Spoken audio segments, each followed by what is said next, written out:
किसान भाइयों, अगर आप धान की रोपाई कर चुके हैं, अभी आपकी फसल 10, 15, 20, 25 दिन की हो गई है, फसल में आपकी पीलापन दिख रहा है, पौधे आपके कमज़ोर हैं, ज़्यादा कलर का फुटाव नहीं हो रहा है, तो आपको क्या करना है। आज की वीडियो में हम यही जानने वाले हैं। रोपाई के बाद पीलापन दिखता है, कमज़ोर फसल दिखती है, तो कैसे इसका नियंत्रण करना है, संपूर्ण जानकारी आपको मिलने वाली है। चैनल पर अगर नए हैं, अभी तक आपने SRJ किसान चैनल को सब्सक्राइब नहीं किया है, सबसे पहले सब्सक्राइब करिए। कोई भी सवाल हो तो नीचे कमेंट करिए और वीडियो को लाइक करिए।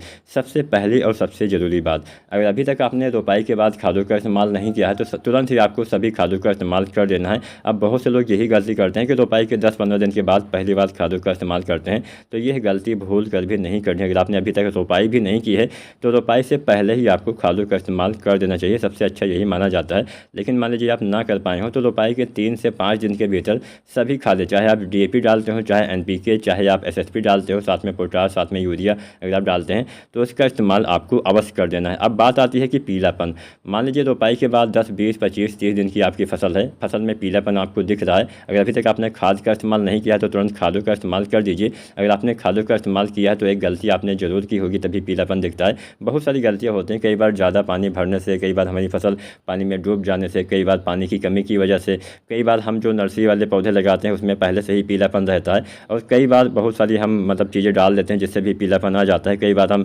DAP के साथ में के साथ साथियों हम जिंक का इस्तेमाल कर देते हैं, जिससे हमारी फसल में फास्फोरस और जो जिंक है दोनों चीज़ें नहीं मिल पाती हैं, तो इस वजह से भी पीलापन आ जाता है।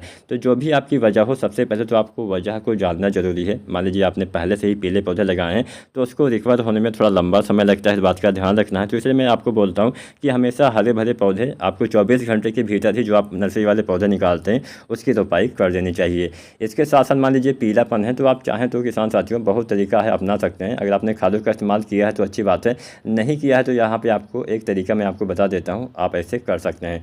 किसान साथियों, कई बार हमारी जड़ें ना विकसित होने की वजह से हमारे पौधे में जो है वो कल्ले का फुटाव अच्छे से नहीं हो पाता है, जड़ों का विकास नहीं हो पाता है, फसल में पीलापन आ जाता है। तो आप इसकी आपने फास्फोरस वाली खाद के साथ अगर आपने जिंक खाद का इस्तेमाल कर दिया है तो तुरंत ही आपको नैनो DAP का इस्तेमाल करना है। नैनो DAP भी काफ़ी अच्छी खाद होती है, नैनो रूप में DAP होती है। इसका इस्तेमाल अगर आप करते हैं तो भी काफ़ी अच्छे से फ़ायदा आपको मिल जाता है। इसका इस्तेमाल खासकर तब करिएगा जब आपके पौधे में जड़ों का विकास ना हुआ हो। जड़ों के विकास की कमी की वजह से भी कई बार पीलापन आ जाता है। आपने मान लीजिए रोपाई के समय DAP के साथ में जिंक का इस्तेमाल कर दिया हो तो नैनो DAP आपको डाल देना है।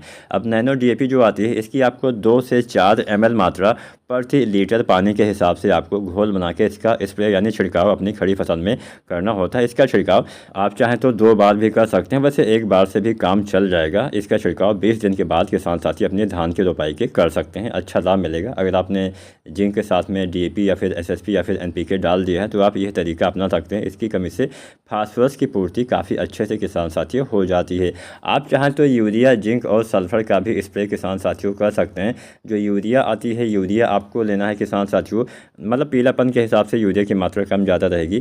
जैसे कम पीलापन है तो 1 kg, थोड़ा ज़्यादा है तो 2-3 kg आप यूरिया ले सकते हैं। इसके साथ में जो जिंक आती है 33% वाली, लगभग आपको लेना है 750 ग्राम आपको इस्तेमाल कर देना है। इसके इस्तेमाल से यूरिया, जिंक और सल्फर तीनों तत्वों की पूर्ति हो जाती है, जिससे आपके पौधे में किसान साथियों पीलापन जो है, कभी भी पीलापन दिखे तो आप यूरिया और जिंक का स्प्रे करके इसकी पीलापन जो है वो दूर कर सकते हैं। अगर यूरिया की कमी से पीलापन होगा तो वो भी दूर हो जाएगा, जिंक की कमी से पीलापन होगा तो वो भी किसान साथियों दूर हो जाएगा। इसके अलावा एक तरीका और होता है, आप NPK 19-19-19 का इस्तेमाल कर सकते हैं।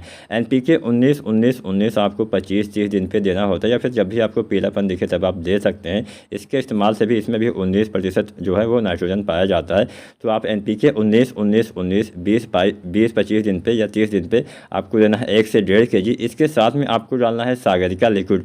सागरिका लिक्विड डालते हैं तो भी अच्छा फ़ायदा मिलता है। पौधे में जो होता है जड़ों का विकास तेज़ी से होता है, जिससे पौधे में अच्छे से विकास होगा, अच्छे से कल्ले भी आते हैं। तो जो सागरिका लिक्विड रूप में आती है, तरल रूप में आती है, इसकी आपको 250 ml मात्रा से लेके आपको 500 ml मात्रा तक इस्तेमाल करना होता है। साथ में 1 से 1.5 kg NPK 19-19-19 अपनी खड़ी फसल में 25 से 30 दिन पे अगर आप स्प्रे कर देते हैं तो पीलापन तो दूर ही होगा, साथ में पौधे का विकास भी फिर से स्टार्ट हो जाता है, कल्ले का विकास हो जाता है। मान लीजिए बहुत ज़्यादा पानी की वजह से पीलापन है तो पानी निकालने की आप कोशिश करिए। अगर आपके पास नहीं तरीका तो एक आसान तरीका होता है कि अपने खेत के किसी भी एक कोने में थोड़ा सा आप गड्ढा बनवा दीजिए, जिससे सारा जो ज़्यादा पानी है वहाँ पे टिक सके। अगर आपकी जो खेत है थोड़ा ऊपर है तो आप नाली की मदद से भी पानी बाहर कर सकते हैं। उम्मीद करते हैं आज की वीडियो, आज की जानकारी आपको पसंद आई होगी। वीडियो पसंद आई है तो लाइक शेयर करें, कोई भी सवाल हो नीचे कमेंट करें और चैनल को सब्सक्राइब जरूर करें। धन्यवाद।